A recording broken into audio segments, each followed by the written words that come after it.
Pumunta kami ng Catanduanes, ngunit sa hindi inaasahang pagkakataon ay inabutan kami ng hindi magandang panahon. Ito ang 3 araw namin sa Catanduanes.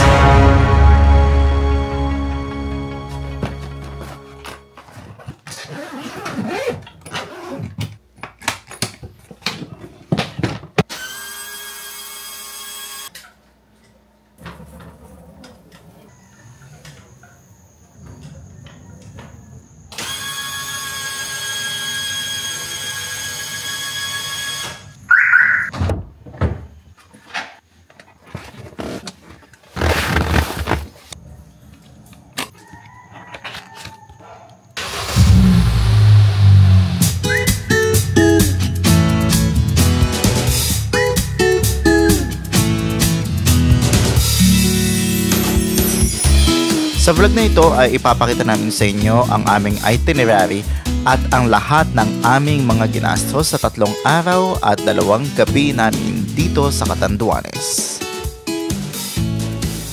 Ang una nating gastos ay yung pagsakay ng ating kotse dito sa ferry. Dito kami sumakay sa MV King Frederick. First time ko gagawin ito kaya medyo kabado ako sa umpisa. Pero dahil sa mga nag-a-assist sa amin ay naging okay naman ang lahat.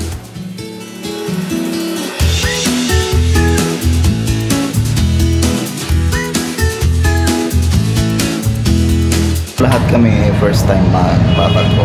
Sana wala sumuka sa amin 3, ano? Nandito kami sa may Tabaco Port. Ayan. Nandito kami, ang Catanduanes ay nandito. Ito siya. Order cars stand by. Order cars stand by. Nasa program. Mr. Nambang sa disentrada maniobrada.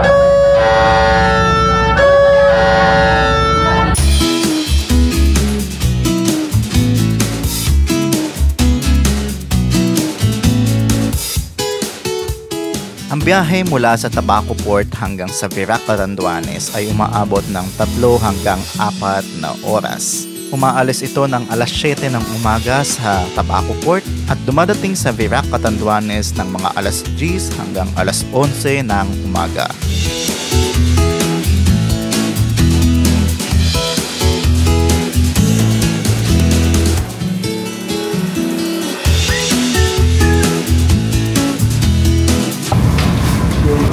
So ayun na nga guys, hindi pa kami nakakababa, umulan na.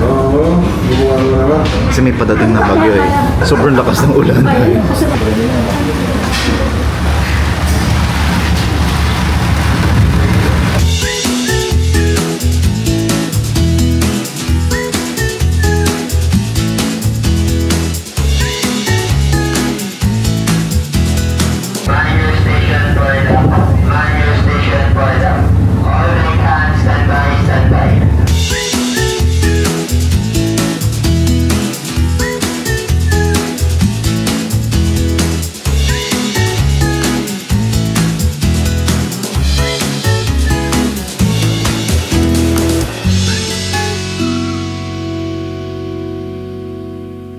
We are here!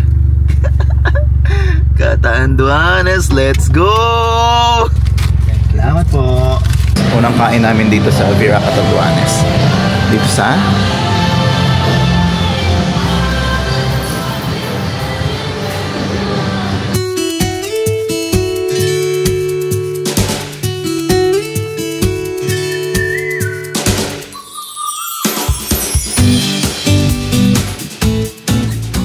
pagkadating namin ng Virac ay kumain na kami agad ng lunch dito sa Jillian's Cafe. Ang nagastos namin dito sa lahat ng aming kinain ay 1,300. After namin kumain ay bumiyahe na kami papuntang Baras, Catanduanes kung saan kami mag-i-stay.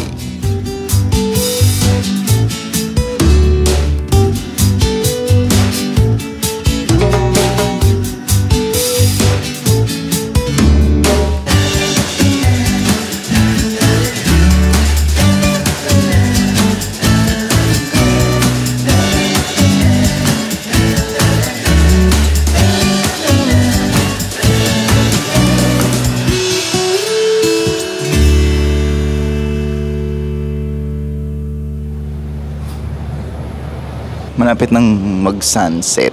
Pero hanggang ngayon wala pa ring araw kasi nga may paparating na bagyo eh. Hindi ko pa rin nakikita yung kabuuan itong resort kasi hindi mo makapagpalipad ng drone dahil nga sobrang lakas ng hangin tsaka umuulan. So hopefully maya makapagpalipad tayo or tomorrow morning sana bigyan tayo ng Diyos ng magandang panahon at sana matuloy yung mga tour namin.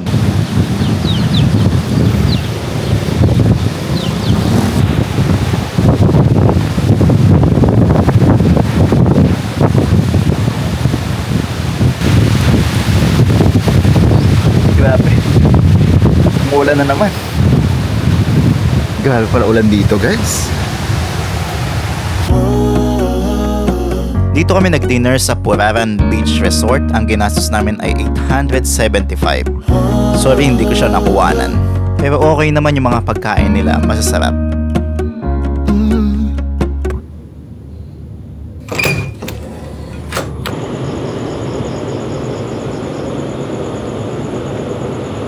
It's 9 PM. Wala na siyang ulan. So far, so good.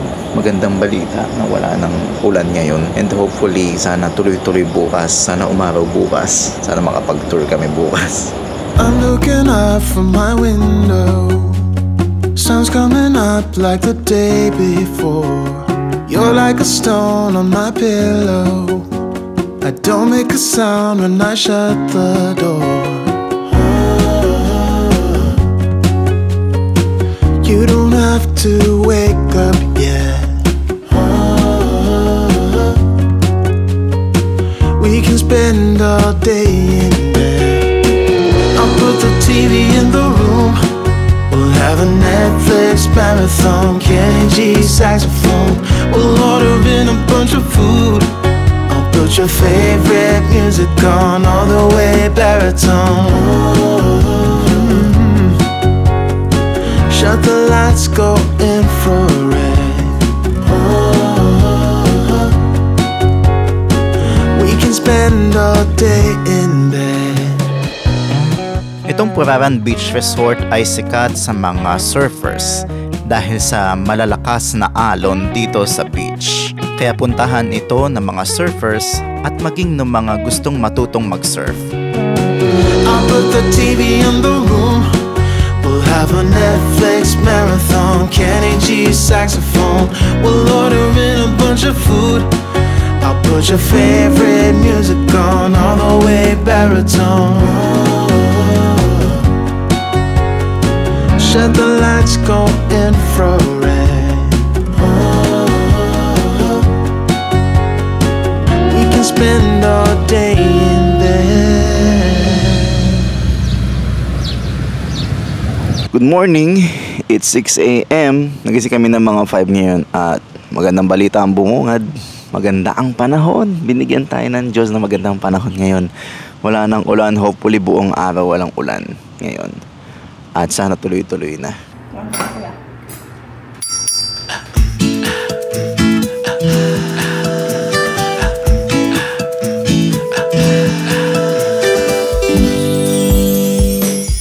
Bumalik kami ng Virac para mag-breakfast dito sa Cafe de Au. Nagkwentuhan kami ni Kuya Jose ng mga experience sila sa Baguio, and after that ay bumiyahe na ulit kami para umpisahan ang tour.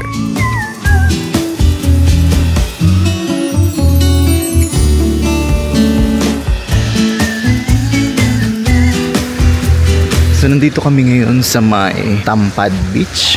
Ang tawag nila dito is Jesus Face Rock Formation.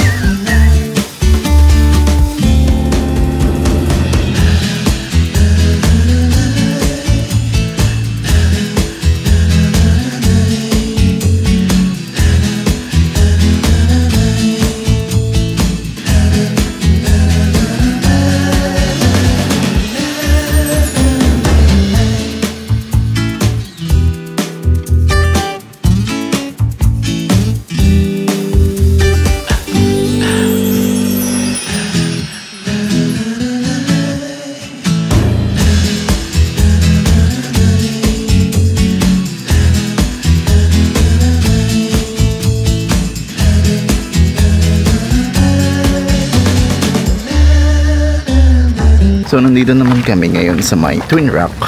Twin as in twin na rock ang pupuntahan namin dito. Let's see.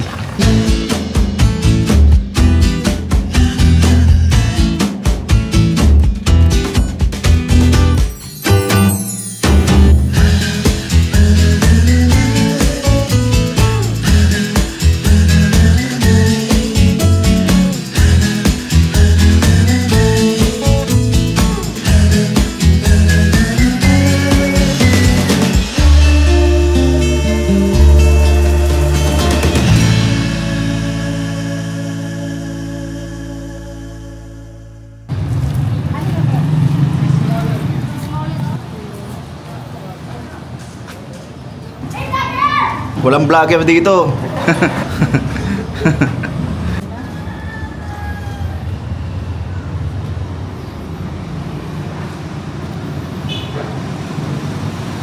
We are here sa Museum ng Catanduanes. Let's go inside. Ang sunod naman namin pinuntahan ay ang Museum ng Catanduanes. Nakita namin ang malalim na history ng lugar na ito mula sa pangalan, gamit at mga sinaunang tao na nabuhay sa Catanduanes.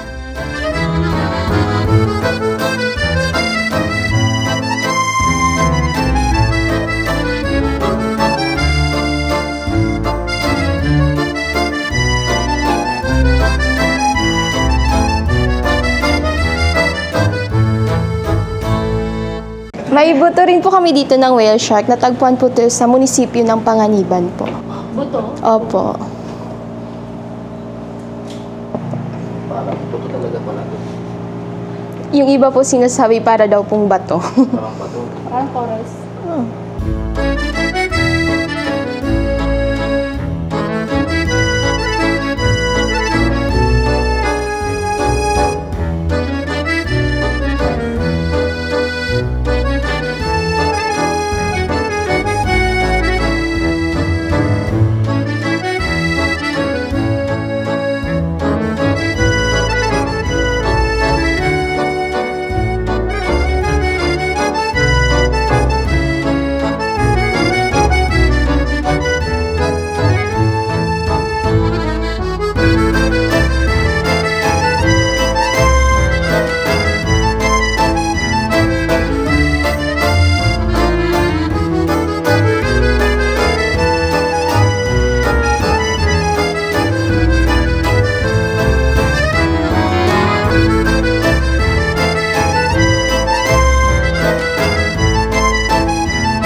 Isa pa po. 1, 2, 3. Last. 1.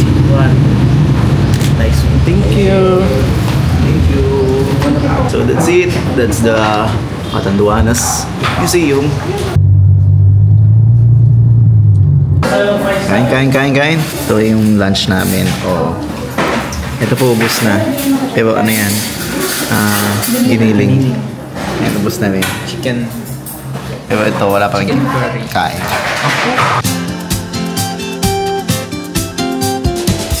Ang sunod naman namin pinuntahan ay ang tinatawag na Maribina Falls.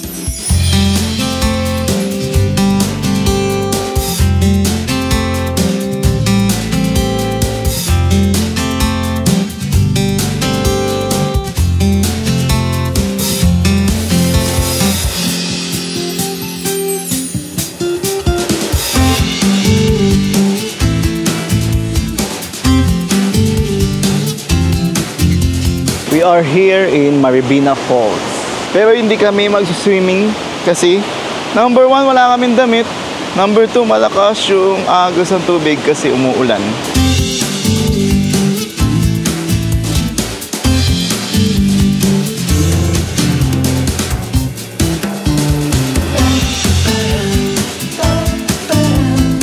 Pag ganyan po kalakas yung tubig, malalim yan? Malalim. Doon? Malalim din? Malalim pala yan? Nagpasao yan? Oh?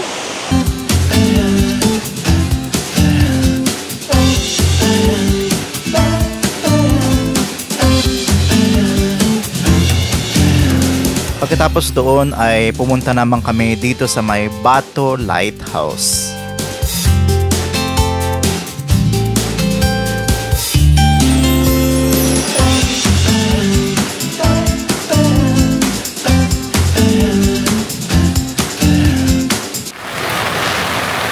So paakyat na kami ngayon ng lighthouse. Mayroong kaming 30 minutes na hiking bago makarating doon. Yan ang problema. Umuulan. Sobrang unpredictable talaga ng weather nowadays. Dahil gawa nga ng low pressure area. Kaya kami ngayon nakasilong muna bago mag-hike. Sana tumigil ulit ng ulan. Diba ang ganda talaga dito.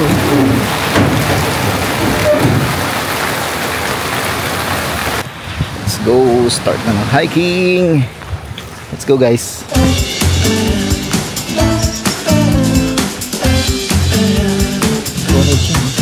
Nagkaroon lang ako ng problema dito dahil yung GoPro Max lens ay hindi gumana ng maayos. Kaya pagpasensya nyo kung ganito yung footage nito, medyo magulo lang.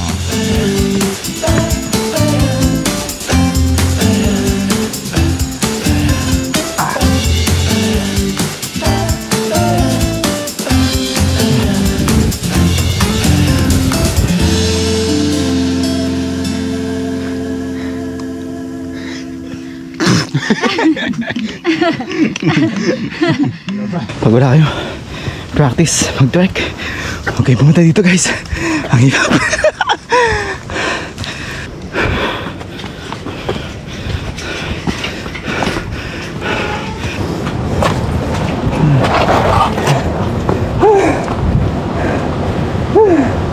Nakita ko na.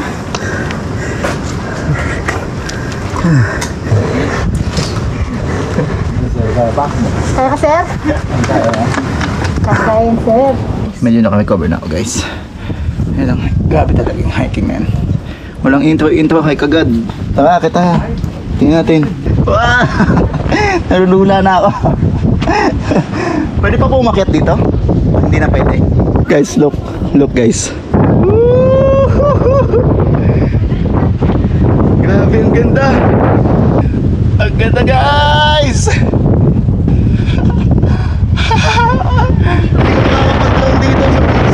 Guys. Nakakita ako sa bolo. Guys, grabe naman kahit may bagyo laban. Pag ganito naman yung makikita mo. Hindi ko alam kung nakikinig niyo ako, pero bahala na. Imposible makapag-drone dito guys. Sobrang lakas ng hangin. Alam mo may bagyo. Martin! Lighthouse!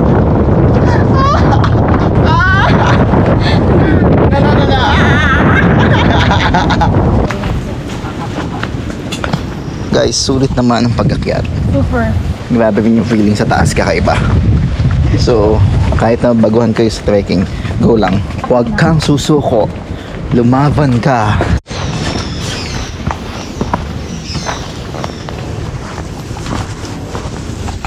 So, ako po'y nadapa na naman, no? Kaya lang hindi naka-record, sayang din yung nakita.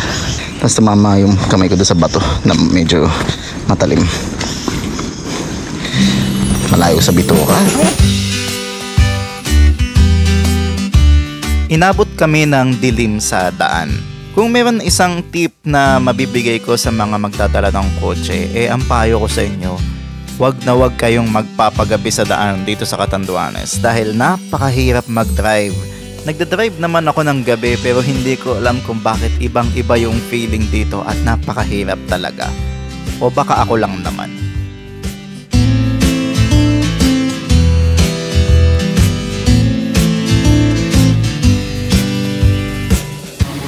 Saan kuya? Diyan?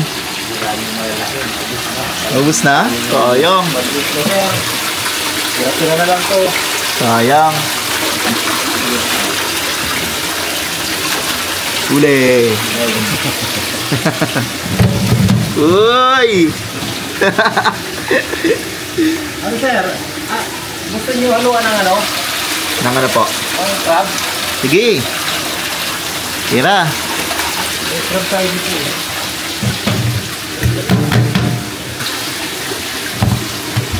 Ayan, oo. Ayan. Yan ang aming ulam ngayong gabi. At ito ang ulam namin ngayong gabi. Lobster. Hindi pa ako nakakatikim ng lobster dito pa lang, pero napakasarap pala. At ang mura ng lobster dito, lahat itong nakikita nyo ay worth 950 pesos lang. Diba?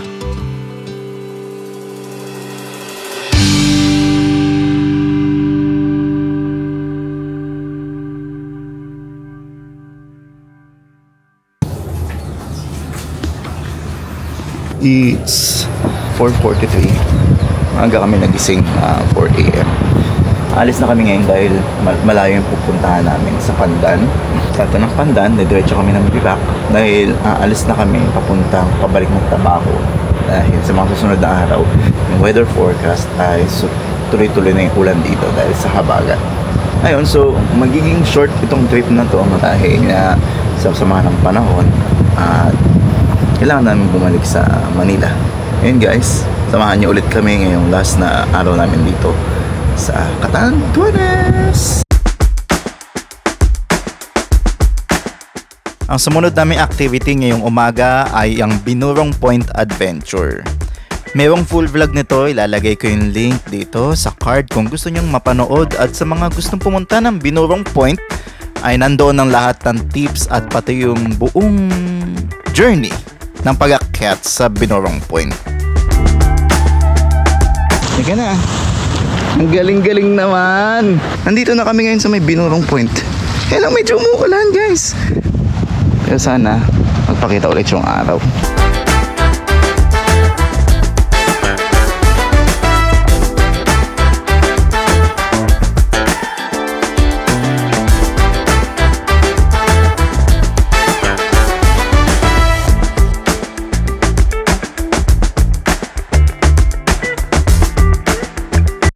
Pulis dog! Pulis dog! Hindi ako yan, nabat na ka.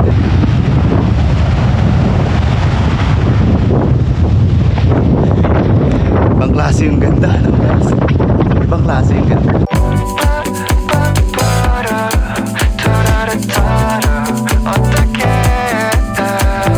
Oh yeah. 시럽 빠진 커피도 따라줘. Oh yeah. 향기에 모든 건 달콤해지니까. Oh yeah. 다른 말로 사랑해 yeah. And yeah, it's all 뭐라 말할까.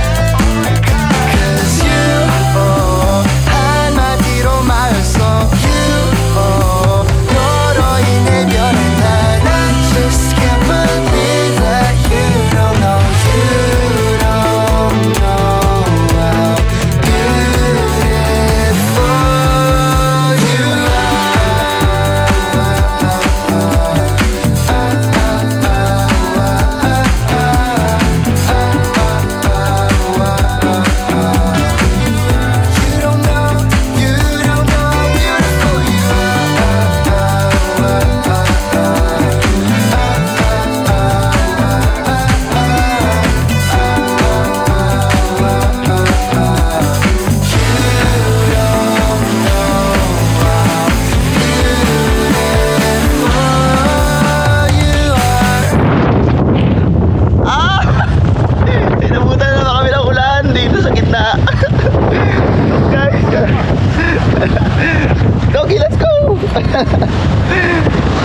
Grabe, ang lakas ang ulan. After mag-photo-photo, na ulit ang ulan. Salamat po sa Diyos. Binigyan kami ng kahit konting panahon para makapag-picture. Okay na po yun. Kota na po kami. Salamat Panginoon. Ito yung mga moment na hindi mo pagsisisiyan ng travel. Kahit na nakakapagod sa katawan. After sa Binurong Point, ang next destination namin ay Pandan. Yun ay 3 hours away dito sa may Binurong Point at more or less ang tansya ko ay nasa 150 kilometers ang layo nun dito.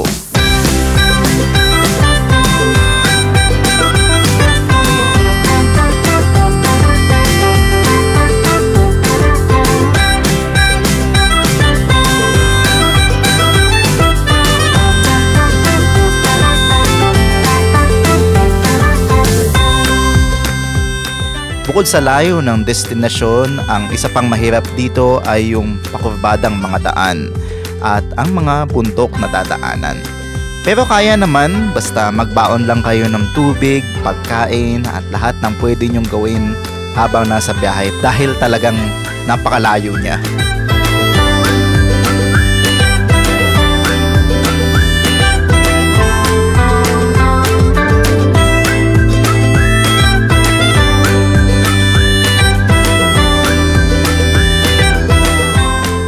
Salamat din sa aming tour guide na si Kagawad Onyong dahil sa napakarami niyang kwento. Na-entertain ako buong pagdadrive dahil sa mga kwento niyang kakaiba. Gusto niyo ba ng sample? Ito ang sample. Yung pinakita ko sa inyo lagon, may maganda talaga yung lagon. Gusto yung babae, puntahan. Sabi ng babae, paano ako makakapunta dyan? Hindi ako marunong maglangoy. Sige ma'am, kung alam mo, gusto mo talaga kasing puntahan yung lagon na yan, makakapunta ka dyan, itatawid kita. Sabi niya, paano? Di sabi ko, ganito parang higa ka lang, hihilahin kita. Tinignan lang ng tumboy, oh. Oh, mata sa mata. Hindi na tumuloy. Hindi na. Mata sa mata. Tapos pag medyo mata sa mata. Yung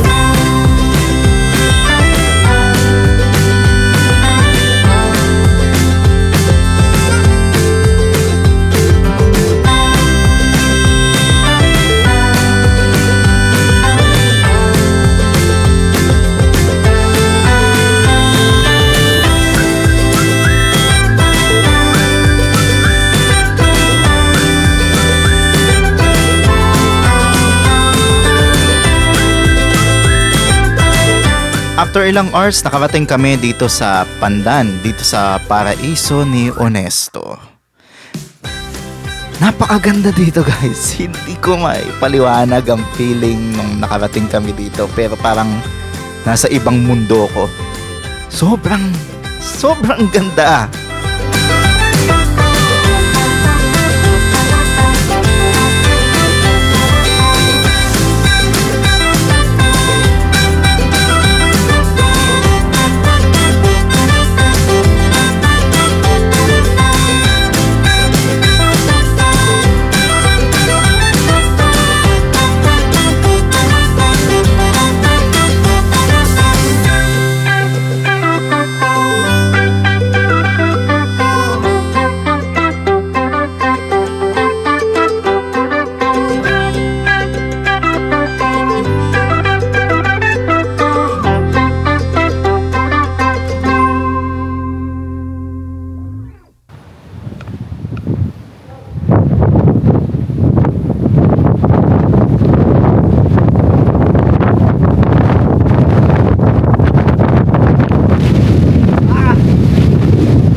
After namin mag-lunch dito ay bumiyahe na ulit kami. Dapat may pupuntahan pa kaming lugar dito, yung tinatawag nilang Rolling Hills.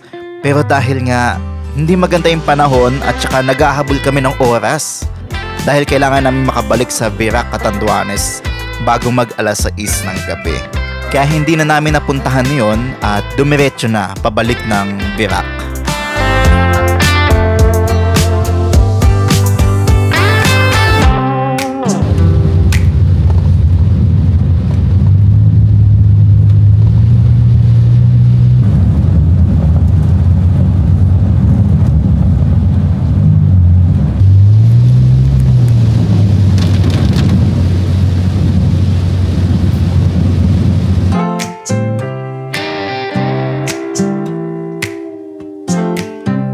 Noong mga oras na ito, nararamdaman ko na yung pagod dahil sobrang haba na nung dinrive ko. Mula Pandan, dadaanan namin ang Caramoran, San Andres at saka Virac. More or less, nasa 120 kilometers itong pabalik ng Virac. Kaya talagang nararamdaman ko na yung pagod. Imagine sa loob ng 6 na oras, nalibot namin yung buong Catanduanes.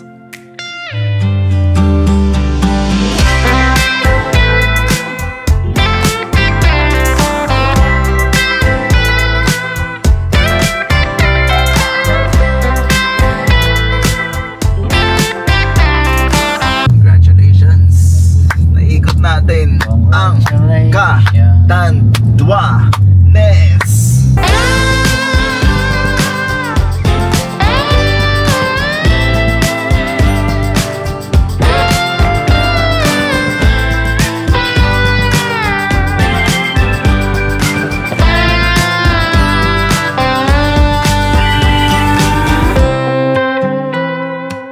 Tagal guys. Isang tagal guys. Binabayaran ko pala every time ay 3,500 papunta, pabalik. Ngayon ko lang na-realize. Ang mahal pala ni Macho, 2,800.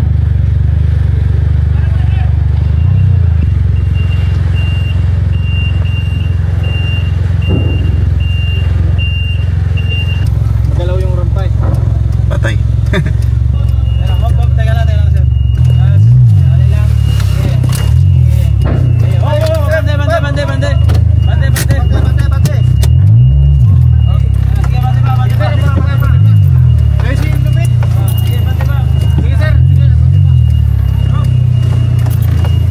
Hindi, bisa mo. Lalay lang, sige. Lalay lang tayo. Sige. Sige, lalay lang, lalay.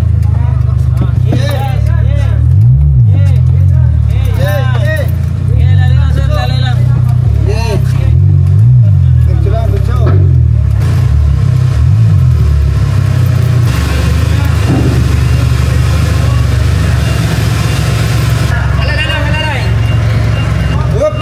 So officially paalis na po ang aming ferry. Mamimiss ko itong Catanduanes kasi ibang experience naman yung binigay niya sa amin. See you next time, Catanduanes. Bye-bye, Catanduanes!